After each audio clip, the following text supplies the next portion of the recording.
मुख्य दिन आज अस्ताउँदो सूर्यको पूजा आराधना गरी मनाइँदै भोलि बिहान उद्याउँदो सूर्यलाई अर्घ दिएपछि पर्व समापन हुने। महाकाली नदी पारी सड़क चौड़ा पार्ने क्रममा बम विस्फोट गराउँदा नेपाली बालकको मृत्यु भएको घटनाबारे सरकारद्वारा भारतलाई कूटनीतिक पत्राचार। निर्माण कम्पनीद्वारा मृतकका परिवारलाई 10 लाख राहत प्रदान। दक्षिण कोरियाको सोलमा भागदौड़ मच्चिँदा 19 विदेशी नागरिक सहित 153 जनाको मृत्यु, 82 जना घाइते। र प्रधानमन्त्री कप 1 दिवसीय पुरूष क्रिकेट प्रतियोगितामा 2 विभागीय टोली नेपाल एफएफ क्लब र नेपाल पुलिस क्लबको विजयी शुरूआत। नमस्कार, कान्तिपुर डायरीका साथमा साथी नवीन र म पार्वता। समाचार अब विस्तारमा। शुरूमा कान्तिपुर सविस्तार। कान्तिपुर सविस्तार। आसन्न प्रतिनिधि र प्रदेशसभाको निर्वाचन नतिजाबारे विभिन्न अड्कलबाजी र विश्लेषण भइरहेका छन्। चुनावको दिन नजिकै जाँदा मध्य प्रदेशमा पनि माहौल झन गरमाएको छ। मधेस केन्द्रित मुख्य दलको उपस्थिति तथा चुनावी गठबन्धनले कस्तो नतिजा ल्याउने हो भन्नेमा धेरैको चासो छ।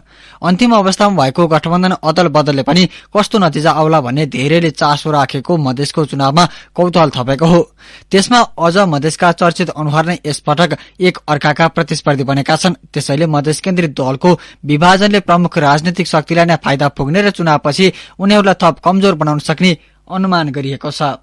32 निर्वाचन क्षेत्र रहेको मध्य प्रदेशमा यसपटक मधेस केन्द्रित दल भित्रको विभाजनले चुनावी परिणामलाई निकै हदसम्म प्रभाव पार्ने देखिएको छ। 2074 सालको निर्वाचनमा मधेस केन्द्रित दल मिल्दा त्यहाँका 32 मध्ये 19 निर्वाचन क्षेत्रमा मधेस केन्द्रित दलका नेता निर्वाचित भएका थिए। नेपाली कांग्रेसले 6, माओवादी केन्द्रले 5 र नेकपा एमाले 2 सीट मात्र जितेका थिए। तर यसपटक भने मधेसका 2 शक्ति जनता समाजवादी पार्टी र लोकतान्त्रिक समाजवादी पार्टी फरक फरक गठबन्धनबाट प्रतिस्पर्धामा उत्रिदा चुनावमा कस्तो परिणाम ल्याउँछन् भन्ने चासो बढ़ेको छ। किनकि जसपा र लोसपाबाट 22 सीटमा मात्रै उम्मेद्वारी परेको छ। अन्तिम अवस्थामा आएर सीट बाँडफाँडमा कुरा नमिल्दा बनेको जसपा र एमाले गठबन्धन अनि लोसपा र सत्ता साझेदार दलबीच बनेको गठबन्धनले मधेसवादी दललाई मधेसमा झनै कमजोर बनाइएको विश्लेषण भइरहेको छ। साथै आगामी निर्वाचनपछि अहिलेकै गठबन्धन कायम रहनेमा आशंका गरिएको छ। राजनीतिक विश्लेषक केशव दाहाल मधेस केन्द्रित दलको गठबन्धन केवल सत्ताका लागि गरिएको हुँदा हालको गठबन्धनले स्थिरता नपाउने तर्क गर्छन्। सत्ता र शक्ति पाउनका लागि आगामी दिनमा यी दल अझ धेरै अस्थिर हुने उनको भनाइ छ।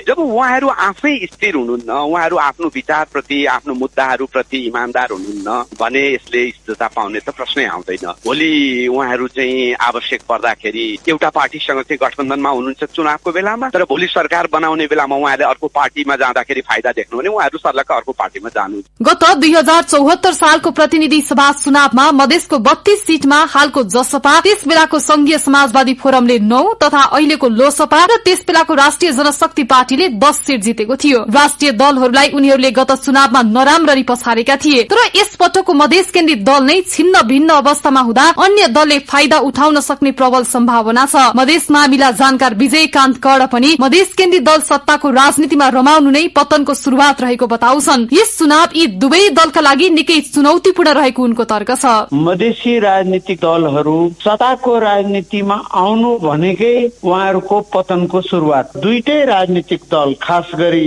लोसपा र जसपाको म्यान्डेट सत्तामा जाने म्यान्डेट थिएन। त्यसैले गर्दाखेरि अहिलेको निर्वाचनमा उहाँहरूलाई ठूलो चुनौती छ। यो सबै प्रश्नहरूको उत्तर दिनुपर्ने छ। यद्यपि मधेस केन्द्रित दल भने यसलाई स्वीकार गर्न तयार छैनन्। केही समय अगाडिसम्म सत्ता गठबन्धनसँगै सरकारमा रहेको जसपा अहिले उसकै विरुद्धमा उत्रिएको छ। सत्ता गठबन्धनले मुलुकमा मधेसवादलाई सधैँ समाप्त पार्न तल्लीन तथा मधेसी दललाई निमिट्यान्न पार्ने ढ्याउनमा लाग्दा एमालेसँग तालमेल गरिएको जसपा प्रवक्ता मनिष सुमनको भनाइ छ। सत्ता गठबन्धनको षड्यन्त्र चिर्नकै लागि एमालेसँग तालमेल गरिएको उनको तर्क छ। एमालेसँगको तालमेललाई उनले अनुपम तालमेलको रूपमा अर्थ्याएका छन्। सत्ता गठबन्धन एउटा ठूलै षड्यन्त्रका साथ यो देशमा मधेसवादलाई सधैँ समाप्त गरौं, मधेसी दलहरूलाई निमिट्यान्न पारौं, 2-3टा दलभन्दा बढी दलै नहोस् भनेर पहिला त थ्रेसहोल्डको व्यवस्था गरे। अथवा थ्रेसहोल्ड भनेको त्यो 3% मत पार गरिएन भने, प्राप्त गर्न सकिएन भने जनता समाजवादी पार्टीलाई भोलि राष्ट्रिय पार्टी बन्न नदेऊ, यसलाई पनि सानोतिनो पार्टीमा गन्ती गरौं भन्ने कुत्सित उद्देश्यका साथ सत्ता गठबन्धनले हामी साथ चाल गरिरहेको थियौं। हामी त्यो चालभन्दा माथि उठ्यौं र अहिले यो देशको 81 ठाउँमा उम्मेदवारी दिएका छौं। नेकपा एमालेसँग तालमेल गरेका छौँ। सत्ता गठबन्धनको त्यो दुराशयपूर्ण षड्यन्त्रलाई चिर्न जसफल सफल रह्यो। जनता समाजवादीले देशभरमा गरी प्रतिनिधि सभातर्फ 81 वटा तथा प्रदेश सभातर्फ 143 निर्वाचन क्षेत्रमा उम्मेद्वारी दिएको छ। प्रतिनिधि र प्रदेश सभातर्फ गरेर मध्य प्रदेशमा मात्रै 63 निर्वाचन क्षेत्रमा उम्मेद्वारी दर्ता गराएको छ।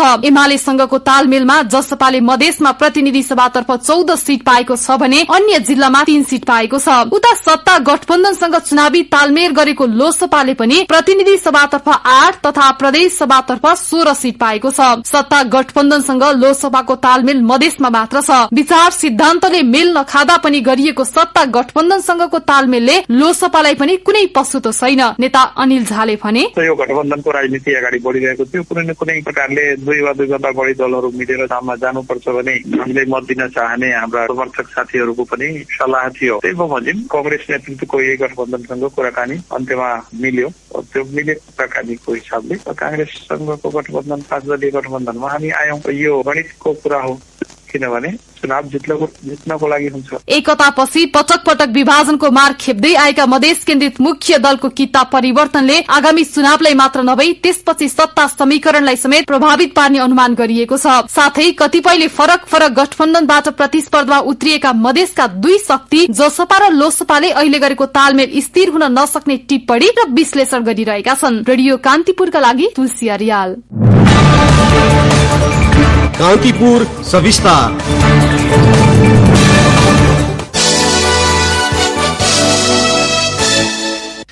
छठ पर्वको मुख्य दिन आज साँझ व्रतालुले अस्ताउँदो सूर्यलाई अर्घ दिएर पूजा आराधना गरेका छन्। तराईको जनकपुर, वीरगंज, विराटनगर लगायत क्षेत्रमा छठ धूमधामसँग मनाइन्छ। केही वर्ष यता काठमाडौँमा पनि छठ धूमधामका साथ मनाउने गरिएको छ।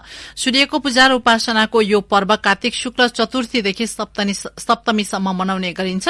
मिथिला नगरी एवं तराईका अधिकांश स्थानमा बिहानैदेखि नदी, पोखरी एवं नहर किनारमा साँझ अस्ताउँदो सूर्यलाई व्रतालुले अर्घ्य दिएका छन्। भोलि बिहान फेरि उदाउँदो सूर्यलाई अर्घ्य दिएपछि यो चाड समापन हुन्छ। यसैबीच जनकपुरबाट यति बेला हाम्रा सहकर्मी श्याम सुन्दर शशी त्यहाँको माहौल बारे जानकारी दिन हाम्रो टेलिफोन सम्पर्कमा हुनुहुन्छ। शशीजी। हजुर पार्वताजी। हजुर, के छ त्यहाँको जनकपुरको अहिले छठको माहौल कस्तो छ बताइदिनुस् न। मलाई भन्नुपर्दा म अहिले ठ्याक्क गंगा सागर र धनुष सागरको बीचमा छु र म चारैतिर मानव सागर नै ओर्लेको देख्दैछु। एकछिन अघि मात्रै व्रतालुहरू सन्ध्याकालीन सूर्यलाई अर्घ्य प्रदान गरेका छन्। अहिले पूजा सामग्रीहरू अन्य ठाउँको भन्दा जनकपुरमा अलिक फरक छ। फरक के छ भने यहाँ रातभरि पूजा सामग्रीहरू चाहिँ घाटमै हुन्छ र रातभरि दर्शनार्थीहरू यहाँ दर्शन गर्छन् र रातभरि ग्राम बसेर यहाँ चाहिँ रमाइलो गर्छन्। अहिले मलाई लाग्छ म गंगा सागर र धनुष सागरकै बीचमा भन्नुहुन्छ भने हजारौंको संख्यामा श्रद्धालुहरू छन्। ट्राफिक व्यवस्थापन गर्न हम्मै परेको छ।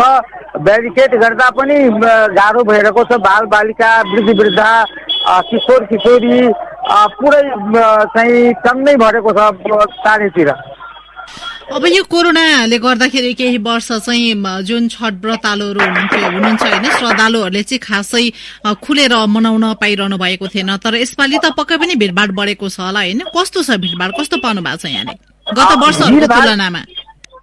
गत वर्षहरूको तुलनामा भिडभाड बढेको छ र खासमा के छ भने अब हाम्रो जनकपुरको छठ भनेको अन्तर्राष्ट्रियकरण हुँदैछ। आजै मेरो होटल वेलकमका सञ्चालक विजय झुङझुङवालाजीसँग कुरा भएको थियो। उहाँ के भनिराख्नु भएको थियो भने जनकपुरका सम्पूर्ण होटलहरू, लजहरू भरिभराउ छन्। खासमा भारतबाट र तेस्रो मुलुकबाट पनि हजारौंको संख्यामा चाहिँ जनकपुरको छठ हेर्न यहाँ आएका छन्। यसै गरी जनकपुर धाम महानगरपालिकाका मेयर मनोज कुमार शाहसँग मेरो हिजै कुरा भएको थियो। उहाँले के भन्नुभएको थियो भने हामीले पोखरा महानगरपालिकाका मेयर र दोलखा भीमेश्वर नगरपालिकाका मेयरलाई पनि आमन्त्रण गरेका छौँ। आज प्रधानमन्त्रीकी धर्मपत्नी कांग्रेस नेत्री आरजू देउबा पनि जनकपुर आएर गंगा सागरमा विधि विधानपूर्वक छठ पूजा गर्नुभएको छ। अत्यन्त उल्लासको वातावरण छ र हजारौं श्रद्धालुहरू चाहिँ यहाँ भेला भएका छन्। अब फेरि भोलि बिहान पनि व्रतालुहरू चाहिँ उदाउँदो सूर्यलाई चाहिँ अर्घ दिएपछि यो पर्व समापन हुन्छ होइन शशीजी के छ? हजुर 4 दिवसीय यस पर्वको पहिलो दिन नहाय खाए हुन्छ, दोस्रो दिन खाना, तेस्रो दिन आज चाहिँ यो पर्वको उत्कर्ष हो। किनभने यहाँ सन्ध्या कालीन सूर्यलाई अर्घ दिने भनेको दुनियाँकै एउटा त्यो अनुपम उदाहरण हो। यहाँ उदाउँदो सूर्यलाई पूजा गर्ने विश्वव्यापी मान्यता छ, तर मिथिलाञ्चलका श्रद्धालुहरू सन्ध्याकालीन सूर्यलाई अर्घ प्रदान गर्छन्। यसको अर्थ के भयो भने हामी आफ्ना पितरहरूप्रति, आफ्ना वृद्ध वृद्धाहरूप्रति पनि आदर व्यक्त गर्नुपर्दछ। चाहिँ अब भोलि आज चाहिँ सन्ध्याकालीन सूर्यलाई अर्घ प्रदान गरियो, भोलि बिहानै उषाकालीन सूर्यलाई अर्घ प्रदान गरेर यो 4 दिवसीय छठ महापर्व सम्पन्न हुन्छ। हस्त जानकारीका लागि यहाँलाई धन्यवाद।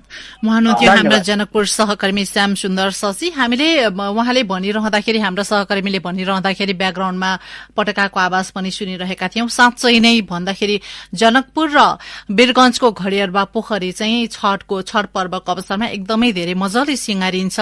चोखो निदो व्रतका रूपमा मानिने छठ पर्वमा चाहिँ एकदम भक्तालु, व्रतालु, श्रद्धालुहरू चाहिँ धेरै संख्यामा चाहिँ एकदम भीड़भाड़ हुन्छ। एकदमै धेरै रमाइलो गरेर चाहिँ यो छठ पर्व मनाउने गरिन्छ। कान्तिपुर डायरीमा अब ब्रेकको पालो। ब्रेकपछि अब बाँकी प्रसंग। महाकाली नदी पारी तावाघाट लिपुलेक सड़क चौड़ा गर्ने क्रममा भारतीय पक्षले बम विस्फोट गराउँदा एक बालकको मृत्यु भएको घटनाका विषयमा नेपालले भारतलाई कूटनीतिक नोट पठाएको छ। सड़क चौड़ा पार्ने क्रममा बम विस्फोट गराउँदा उछिटिएको ढुङ्गा लागेर दार्चुलाको ब्यास गाउँपालिका 2 दुमलिङका 9 वर्षीय बालक पवन मोहराको मृत्यु भएको थियो। काठमाडौँ स्थित भारतीय दूतावास मार्फत परराष्ट्र मन्त्रालयले आज भारतलाई कूटनीतिक नोट पठाएको हो। गृह मन्त्रालयबाट कूटनीतिक नोट पठाउनका लागि परराष्ट्रलाई हिजो नै पत्र पठाए पनि घटनाको विस्तृत रिपोर्ट नआएका कारण आज कूटनीतिक नोट पठाइएको मन्त्रालयले जनाएको छ।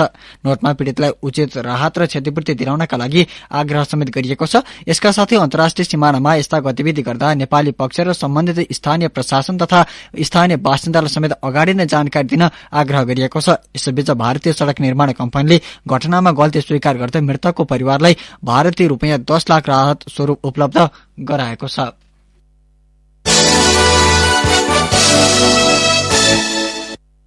अब केही समाचार संक्षेपमा। नेपाली कांग्रेसले चुनावी घोषणापत्रमा समावेश गरेका योजनाहरू कार्यान्वयन हुनेमा आशंका नगर्न आग्रह गरेको छ। निर्वाचन आयोगले आगामी प्रतिनिधि सभा तथा प्रदेशसभा निर्वाचनका लागि गण्डकी, कर्णाली तथा सुदूरपश्चिम प्रदेशका 8वटा जिल्लामा दुर्गम पहाड़ी जिल्लाहरूमा निर्वाचन सामग्री ढुवानी सम्पन्न गरेको जनाएको छ। पाल्पाको रम्बा गाउँपालिका 1 हुँगीबाट गोर्खाको मनोकामना दर्शनका लागि आउँदै गरेको बस पूर्वी नवलपरासीको बोलिङ टारमा दुर्घटना हुँदा 5 जनाको मृत्यु भएको छ। 24 जना घाइते भएको प्रहरीले जनाएको छ। 254 जना यात्रु लिएर भारतको नयाँ दिल्ली उड्न लागेको नेपाल वायु सेवा निगमको उडान त्रिभुवन अन्तर्राष्ट्रिय विमानस्थलले रोकिदिएको छ। नागरिक उड्डयन प्राधिकरणले जाडोयामका लागि स्वीकृत गर्ने अन्तर्राष्ट्रिय उडानको तालिकामा आइतबार र शुक्रबार दिउँसो 2:45 बजे दिल्लीका लागि काठमाडौँबाट हुने उडान कटौती गरेको जनाउँदै आजको उडान रोकिदिएको निगमका उपनिर्देशक रमेश पौडेलले बताउनुभयो। मुगु जिल्ला सदरमुकामभित्र रहेका करिब 3000 घरधुरी 3 सातादेखि अन्धकार छन्। गत असोज 19 देखि 23 गतेसम्मको भीषण वर्षाले गमगाड सानो जलविद्युत आयोजना तहस नहस पारेपछि जिल्ला सदरमुकाम गमगढ़ी बजारदेखि कार्कीबाड़ा, भामबाड़ा, श्रीनगर, डुम, पिना, रुगा, सायखोला, निकाले लगायत बस्तीका घरधुरी 3 सातादेखि अन्धकारमय भएका हुन्। नेपालमा पछिल्लो पटक थप 20 जनामा कोरोना भाइरस संक्रमण पुष्टि भएको छ। स्वास्थ्य तथा जनसंख्या मन्त्रालयका अनुसार 1084 नमूना परीक्षणका क्रममा सो संख्यामा संक्रमित थपिएका हुन्। यस्तै पछिल्लो पटक थप 34 जना संक्रमण मुक्त भएका छन्। र धनकुटा नगरपालिका 9 मूलघाट स्थित अमर नदीको पुलबाट आज बिहान खसेर एक ज्येष्ठ नागरिक 80 वर्षीय हर्कबहादुर साम्पाङको मृत्यु भएको प्रहरीले जनाएको छ। कान्तिपुर डायरीमा अब चितवन डायरीको पालो। चितवन डायरीबाट रमेश कुमार पौडेलको नमस्कार। माछा उत्पादन पर्याप्त भएका कारण चितवनमा भारतीय माछा नल्याउन किसानहरूले माग गरेका छन्। चितवनमा वर्षमा 7000 टनको हाराहारीमा माछा उत्पादन हुने गरेको नेपाल मत्स्य व्यवसायी संघका जिल्ला अध्यक्ष खगेन्द्र सुवेदीले जानकारी दिनुभयो। जसमध्ये 60% माछा चितवनमै खपत हुने र बाँकी माछा जिल्ला बाहिर जाने गर्दछ। तर भारतीय माछा आउँदा असार यता जिल्लाका माछा बिक्री नभएको सुवेदीले बताउनुभयो। भारतीय माछा गुणस्तरहीन हुने र भन्सार चलेर आउने गरेको उहाँको दाबी छ। नेपाल मत्स्य व्यवसायी संघका केन्द्रीय अध्यक्ष अम्बिका प्रसाद अधिकारीले भारतीय माछा आउन बन्द भए पनि उपभोक्तालाई बढी मूल्य तिर्न नपर्ने बताउनुभयो। कोरोना कहरको असर कम हुँदै गएपछि चितवनका पर्यटकीय क्षेत्रमा चहल पहल बढेको छ। जिल्लाको मुख्य पर्यटकीय क्षेत्र चितवन राष्ट्रिय निकुञ्जमा साउन भदौ र असोजमा 35,445 जना पर्यटक घुम्न आएको निकुञ्जका सूचना अधिकारी गणेश प्रसाद तिवारीले जानकारी दिनुभयो। गत वर्ष यो अवधिमा जम्मा 10,718 जनाले निकुञ्ज घुमेका थिए। अघिल्लो वर्ष कार्तिकबाट निकुञ्ज घुम्न आउनेको संख्या हवात्तै बढेको थियो। यो वर्ष पनि राम्रो सम्भावना देखिएको तिवारीले बताउनुभयो। सेवा लिन आउनेहरूको चाप बढेपछि जिल्लाको पुरानो सरकारी अस्पताल भरतपुर अस्पतालले टिकट काउन्टर थप्दै गएको छ। भरतपुर अस्पतालले टिकट निशुल्क गरेको छ, तर दैनिक 1500 को हाराहारीमा सेवा लिन आउने भएपछि टिकट काउन्टरमा लामो लाइन लाग्छ, जसले गर्दा सेवाग्राहीलाई शास्ति हुन्छ। अस्पतालमा 4 वटा टिकट काउन्टर भएकोमा 2 वटा थपुने सूचना अधिकारी गोपाल पौडेलले बताउनुभयो। अस्पतालमा 600 शैय्या छन्। चितवन वरपरका 12 जिल्लाका बिरामी उपचारका लागि आउने भएका कारणले शैय्या सधैँभरि भरा हुने अस्पतालका medical superintendent doctor Krishna Prasad पौडेलले बताउनुभयो। टिकट काउन्टरमा हुने भीड़ घटाउन अस्पतालले बिमाको काउन्टर 24 घण्टा खोल्ने प्रबन्ध मिलाएको पौडेलले बताउनुभयो। सम्झौता अनुसार 4 महिनापछि काम पूरा हुनुपर्ने पूर्व पश्चिम महेन्द्र राजमार्गको नारायणगढ पुलचोकदेखि भरतपुर गोन्द्राङसम्मको सड़क विस्तारको काम बल्ल 45% सकिएको छ। 6 किलोमिटर लम्बाइको सड़कको यो खण्ड 6 लेनको बनाउन निर्माण कम्पनीसँग 77 सालको असोजमा सम्झौता भएको थियो। गोन्द्राङदेखि 24 कोटीसम्म काम हुँदै गरे पनि 24 कोटीदेखि पुलचोकसम्मको काम निकै सुस्त गतिमा भइरहेको छ। त्यो खण्डको काम पनि चाँडै शुरू हुने भरतपुरको डिभिजन सड़क कार्यालयका सूचना अधिकारी इन्जिनियर चण्डेश्वर शाहले जानकारी दिनुभयो। बिजुलीको पोल सार्ने, घर टाढा हटाउने जस्ता काममा विलम्ब हुँदै जाँदा विस्तारको काम प्रभावित भएको उहाँले बताउनुभयो। हवस् त चितवन डायरीबाट रमेश कुमार पौडेल बिदा हुन्छु। नमस्कार। चितवन डायरीपछि कान्तिपुर डायरीमा पुनः ब्रेकको पालो। अब आर्थिक प्रसंग। चालू आर्थिक वर्षको पहिलो त्रैमासिकमा नेपालबाट हुने निर्यात झण्डै 36% घटेको छ। भन्सार विभागले सार्वजनिक गरेको तथ्याङ्क अनुसार असोज मसान्तसम्म नेपालबाट 41 अर्ब 82 करोड़ बराबरको निर्यात भएको छ। यो अघिल्लो वर्षको अनुपातमा 35.71% कम रहेको भन्सार विभागले जनाएको छ। गत आर्थिक वर्षको पहिलो त्रैमासिकमा 65 अर्ब 5 करोड़ रूपियाँ बराबरको निर्यात भएको छ। गत वर्षको 3 महिनामा 4 खर्ब 13 अर्ब 47 करोड़ बराबर व्यापार घाटा बेहोरेको थियो भने चालू आर्थिक वर्षको 3 महिनामा 13.13% कमी आएको हो। त्यस्तै चालू आर्थिक वर्षको पहिलो त्रैमासिकमा निर्यात मात्र नभई आयातमा पनि गिरावट आएको भन्सार विभागले जनाएको छ। गत साउन मसान्तमा सकिनुपर्ने नारायणगढ बुटवल सड़क खण्डको प्रगति देखाउन ठेकेदार कम्पनीलाई थप 21 दिनको समय दिइएको छ। गत असोज 9 गते नारायणगढ बुटवल सड़क योजना कार्यालयले सार्वजनिक सूचना जारी गर्दै 28 दिनभित्र अपेक्षाकृत प्रगति नदेखाए सिधै ठेक्का तोडिने चेतावनी दिएको थियो। तर ठेकेदारको आग्रहमा अन्तिम पटक 21 दिनको समय दिएको योजना कार्यालयले जनाएको छ। आयोजना निर्देशनालयका निर्देशक सुशील बाबु ढकालले सो समयभित्र प्रगति नबढे ठेक्का तोडिने बताउनुभयो। कम्पनीले गत महिनाको वर्षाका कारण अपेक्षाकृत काम हुन नसकेको बताएको छ। सड़क निर्माणको ठेक्का आर्थिक वर्ष 2075-76 चाइनिज कम्पनीले लिएको थियो। निर्माणको काम साउन 22 गतेभित्र सकिनुपर्ने हो, तर म्याद सकिँदा पनि 20% समेत काम हुन सकेको छैन।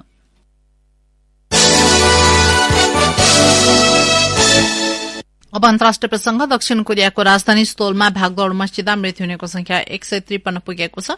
पश्चिमा पर्व हेलोविन मनाउन जम्मा भएका युवा युवतीको भीड़मा अचानक मचिएको भागदौड़मा अन्य 82 जना घाइते भएका छन्, जसमध्ये 19 जनाको अवस्था गम्भीर रहेको बीबीसीले जनाएको छ। हेलोविन मनाउन करिब 1 लाख मानिस सहभागी भएको स्थानीय अधिकारीले उद्धृत गर्दै बीबीसीले जनाएको छ।